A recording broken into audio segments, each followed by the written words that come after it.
I now give the floor to the Deputy Secretary-General of the United Nations, Her Excellency Amina Mohammed.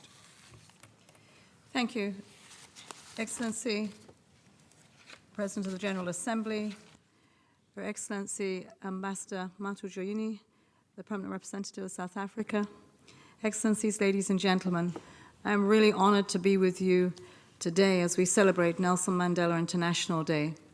To begin, I have the pleasure of delivering the remarks on behalf of the Secretary-General. Nelson Mandela showed us the extraordinary difference one person can make in building a better world. And as the theme of this year, Nelson Mandela's International Day reminds us, combating poverty and inequality is in our hands. Our world is unequal and divided. Hunger and poverty are rife. The richest 1% are responsible for the same quantity of planet-wrecking greenhouse gases as 2/3 of humanity. These are not natural facts.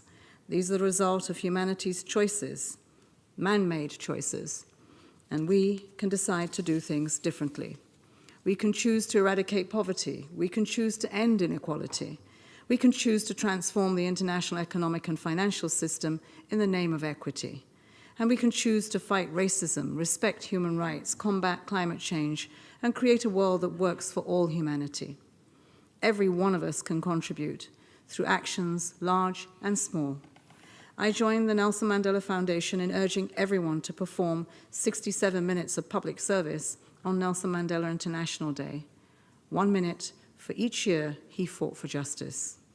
Together, let's honor Madiba's legacy and turn our hands towards building a better world for all.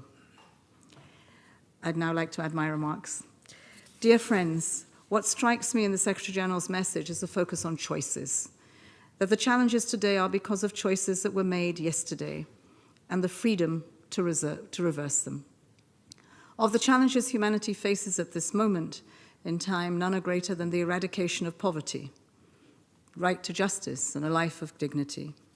Nelson Mandela wrote in his autobiography, Long Walk to Freedom, that poverty is not an accident, like slavery and apartheid. It is man-made and can be removed by the actions of human beings. But perhaps I can add something to this. He did say man-made, so with more women in leadership, perhaps we really can make the difference. Yet our actions until now have not been enough. According to the Sustainable Development Goals report just released weeks ago, an additional 23 million people were pushed into extreme poverty in 2022, and over 100 million people were suffering from hunger than just 5 years ago.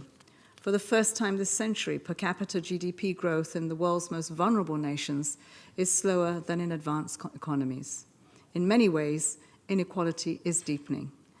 The news is not all bad. We are making strides on boosting renewable energy, we are getting more people online, and more girls are completing school. Yet overall, we know that we're failing to deliver on the promise and the hope of the Sustainable Development Goals.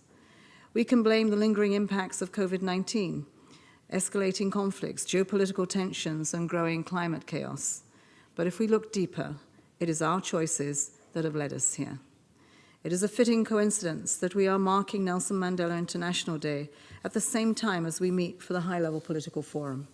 The focus this year is on reinforcing the 2030 Agenda and eradicating poverty in times of multiple crises.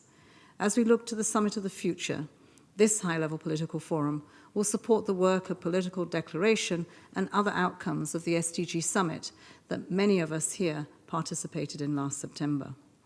I'm asking the ministers and everyone here to recommit to the SDGs and the promises made at national level.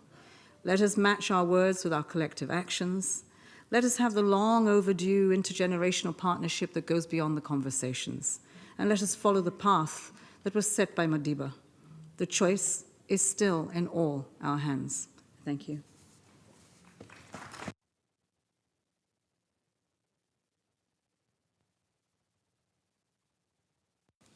I should like to thank the Deputy Secretary-General. I now give the floor to His Excellency